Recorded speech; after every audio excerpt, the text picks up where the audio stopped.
জুলাই আমাদের খুব মহৎ একটা সময়, এর চেয়ে মহত্তম সময় বাংলাদেশে আসে নাই।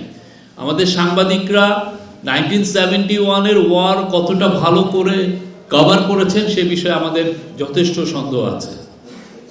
আমরা ওই পারে গিয়ে এবার আপনারা দেখবেন যে শরণার্থী শিবিরে 1 কোটি লোক ছিল, কিন্তু আপনি যদি শরণার্থী শিবিরের উপরে বাংলাদেশি সাংবাদিকদের যদি আপনি রিপোর্ট দেখেন, খুবই কম, নাই বললেই চলে, খুব কম। যারা যারা ওইখানে গেছে, অনেকে কলেরায় মারা গেছেন, অনেকে না খেয়ে মারা গেছেন, কিন্তু আপনার কি স্মরণে পড়ে? এটা নিয়ে খুব ব্রিলিয়ান্ট কোনো জার্নালিজম আপনি বাংলাদেশি রাইটারের পড়েছেন এখানে কেউ আছেন? নাই। তা আপনি জুলাই দেখেন, টনকে টন, যারা আমরা ফরেন প্রেসে ছিলাম আমরা লিখেছি, যারা ডমিনেন্ট নিউজ পেপারে ছিলেন তারা লিখেছেন, যারা ক্যাম্পাসে ছিলেন, লিমন বলেন বা আরো সবাই লিখেছেন, তারা তাদের অভিজ্ঞতা বলেছেন। তারা অভিজ্ঞতা, কেউ যদি ভয় পেয়েছে যে না এটা হলে সে আসতে পাস করেছেন, শিক্ষকদেরকে জানিয়েছেন, স্টুডেন্টদেরকে জানিয়েছেন, সোশ্যাল মিডিয়াতে অন্য নামে লিখেছেন, সোশ্যাল মিডিয়ার হোয়াটসঅ্যাপ গ্রুপে জানিয়ে দিয়েছেন। ফলে কি এই স্টোরিগুলো কি পুরো এসে গেছে।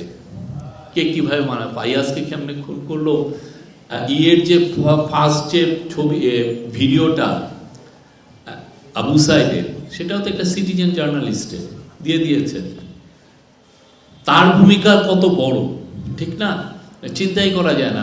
ওইটা ভিডিও দেখে পুরো দেশ কাঁদতেছে, পুরো দেশ জেগে উঠেছে। তো সেই জিনিসগুলো জুলাই অগাস্টের আমরা শুরু করছি, আমরা জানতে শুরু করছি।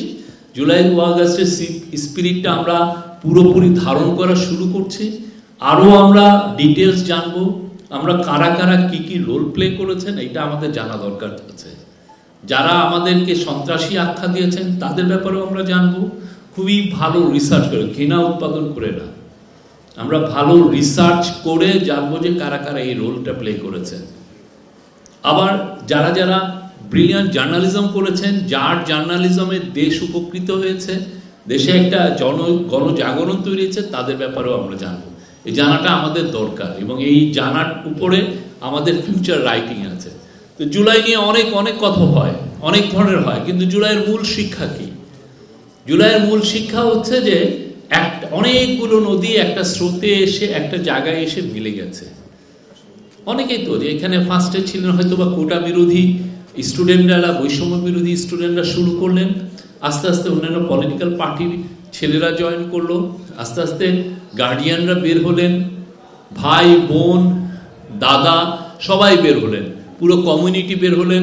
আজকে যদি পাবলিক ইউনিভার্সিটি আপনি 17 তারিখ পর্যন্ত পাবলিক ইউনিভার্সিটিতে 17 তারিখে সমস্ত হলগুলো খালি করে দেওয়া হলো, কিন্তু 18 তারিখে আমাদের প্রাইভেট ইউনিভার্সিটির লাখ লাখ ছেলে নেমে গেলেন।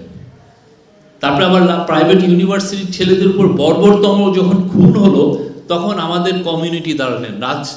যাত্রাবাড়ি দাঁড়িয়েছে, রামপুরা দাঁড়িয়েছে, মোহাম্মদপুর দাঁড়িয়েছে, মিরপুর দাঁড়িয়েছে, উত্তরা দিচ্ছে, এক একটা কমিউনিটি, একটা নেইবারহুড তার মতো করে তারা স্টোরি লিখেছে। এবং এটা বাংলাদেশের সত্যিকার অর্থে এইরকম। এবং এটা তো এইখানে না, আরো আপনি যদি চিটাগাং দেখেন, বীর ওয়াসিমের গল্প পড়েন, রংপুর, চিটাগাং, বগুড়া কোথায় আছে। কালকে আমরা মাগুরার একটা দেখলাম যে কি বর্বরভাবে একটা পুলিশ একটা ছেলেকে খুন করছে।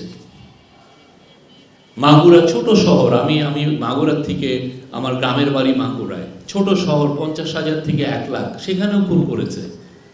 তা আমরা আসলে এখনো আমরা গল্পগুলো জানছি, এখনো আমরা পুরো যা হয়েছে এই পুরো জিনিসটা, এবং এই জিনিসটা আমাদেরকে ক্রিস্টালাইজ করে রাখতে হবে। এই জিনিসগুলো আমাদেরকে লিখে রাখতে হবে, আমরা যেন ভুলে না যাই। আমরা খুব বাজে জাতি লেখালেখির ব্যাপারে, আমাদের লিখে রাখতে হবে। একটা জিনিস লিখে রাখেন, দেখবেন বছরের পর বছর ওইটা থাকে, ওইটা একটা প্রতি সময়ে সময়ে ওইটার উজ্জ্বলতা দেয়, এটা শাইন করে। আপনি এটা লিখে রাখাটা আমাদের খুব জরুরি। যে যে রোল করেছেন, যা দেখেছেন, ডায়েরিতে লিখে রাখেন। RR কাবেল বাংলাদেশের একমাত্র UL এবং VDE সার্টিফাইড কেবল, যা A গ্রেড LME রেজিস্ট্রেশন